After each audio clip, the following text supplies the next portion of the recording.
Most women cry when they lose everything in a divorce. I almost did, but not because I was broke, because I was trying not to smile.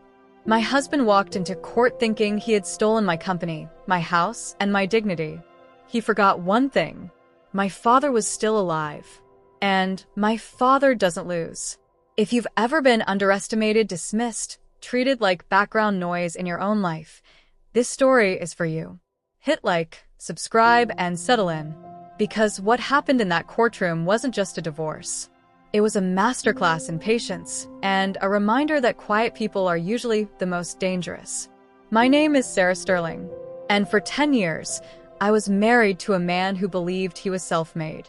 Daniel Bennett, 42, tailored suits, expensive skincare, a smile polished enough to blind you. He liked to say he built his tech empire from a laptop and grit. The laptop was mine. The grit? Also mine. But Daniel never noticed details. He noticed headlines. We met when he was charming and hungry. I loved that about him. He had ambition. Fire. He wanted to be on the cover of Forbes. I just wanted to build something meaningful.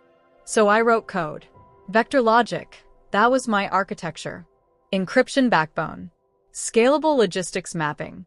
Secure routing for sensitive supply chains. Daniel handled investors. He shook hands. He told stories. I handled reality. When the government contract came in $400 million, Daniel started walking differently. His chest was higher. His voice deeper. He introduced me at events as my wife, Sarah. She used to dabble in programming. Used to. As if the company didn't still run on my back end. As if every time servers crashed at 2:13 a.m., I wasn't the one at the kitchen table in pajamas, fixing it before his morning board call. But arrogance grows quietly. It's like mold. You don't see it at first. Then one day the walls are black. Daniel started staying late. Then later. Then not coming home. He changed his phone password. He began calling me emotional when I asked simple questions. And then one afternoon, a courier arrived with divorce papers. No conversation. No counseling. Just a signature line and a clause that gave him 90% of the liquid assets and full control of Bennett and Company. 90%. I remember sitting on the edge of the bed, holding those papers. My fingers were cold. My throat tight. Not because of the money. Because he thought I was stupid. He thought I would fold. And, to his credit, I did. In court, I wore navy. No jewelry.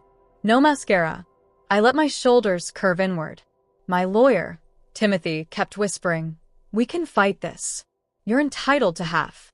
Maybe more." But I shook my head. "Let him have it," I said. Because Daniel measures victory in visible trophies. If you give him the trophy, he stops checking the room. What Daniel forgot is that I am my father's daughter. My father, Arthur Sterling, spent decades designing naval guidance systems before retiring to fix watches in Queens. Precision is his religion. He taught me that patience beats force. 10 years ago, when Daniel was building the company, he needed infrastructure. He needed code. He needed capital. So my father created a blind trust. The Sterling Trust. Vector Logic, the core IP, remained owned by that trust. Daniel signed a licensing agreement in a stack of early paperwork when he was too busy dreaming to read. Clause 7.3. License revocable upon dissolution of marriage. He never noticed. Because he never believed I could outthink him. The day of the final divorce hearing, Daniel looked radiant. Like a man walking toward a champagne bath. He didn't even look at me. He whispered to his lawyer, smirking. When the judge asked if I was sure about giving up equity, I stood calmly. "I want a clean break," I said. Daniel almost vibrated with joy. Then my father walked in. Slow. Calm. Cane tapping like a metronome. He dropped the leather folder on Daniel's table. "Read," he said. Watching Daniel's face change is something I'll remember until I die. Confusion. Irritation. Then the first flicker of fear. Richard, Daniel's shark attorney, went pale when he saw the notarization. His own father had drafted it. When my father explained that Vector Logic belonged to the trust and that the Hamptons estate was held through a subsidiary under the same structure, the room felt like it tilted. Daniel stuttered. "You can't take my company." My father leaned forward slightly. "You never owned it." Silence has weight. You could feel it pressing against the walls. I stepped forward.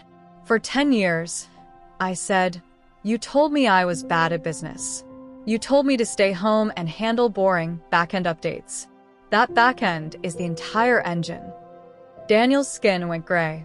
Without the license, Bennett & Co. wasn't a tech firm. It was fraud.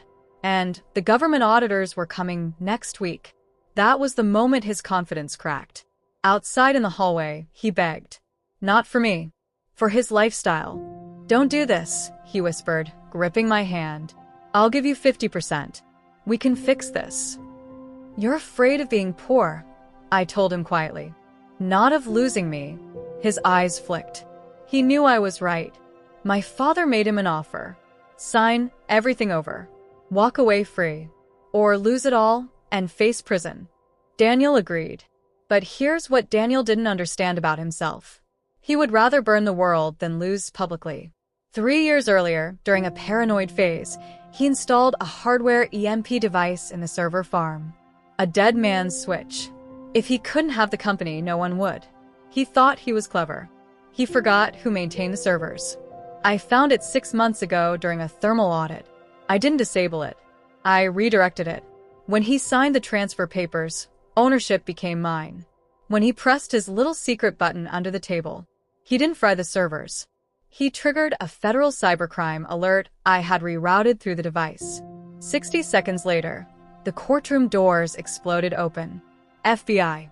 Daniel's face when he realized the countdown wasn't for the servers but for him was almost tragic.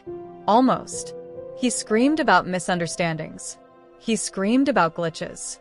He screamed my name, but the steel cuffs clicked closed. And in that moment, something inside my chest that had been clenched for years finally loosened. I didn't feel joy. I felt relief. 15 years. Wire fraud. Embezzlement. Attempted destruction of federal property. The man who thought he owned time was sentenced by it. The most satisfying part wasn't the arrest. It wasn't the headlines. It wasn't even the prison sentence. It was the look on his face when he realized I had seen everything. Every mistress payment. Every offshore transfer. Every text mocking me as dead weight. He had lived in a glass house. I held the blueprint. When the door shut behind him, I didn't celebrate. I exhaled. 10 years of being underestimated evaporated in one breath. And my father squeezed my shoulder. "You okay, kiddo?" I nodded. "I have a company to fix." I rebranded the company to Vector Systems. No flashy yachts. No London penthouses. Just clean architecture. Strong security. Ethical growth. On weekends, I paint. My father fixes watches in a workshop we built behind a small brownstone in Chelsea. Sometimes I think about Daniel, not with anger, with curiosity. He wanted to be king, but he never understood the board. Here's the thing about arrogance. It blinds you to the quiet people in a room. Daniel thought volume meant power, but power is precision. Power is patience. Power is knowing exactly when to let someone believe they've won. If this story gave you chills, hit that like button. Tell me in the comments, have you ever watched someone underestimate the wrong person? And subscribe for more stories where karma doesn't knock. It kicks the door in. See you in the next one.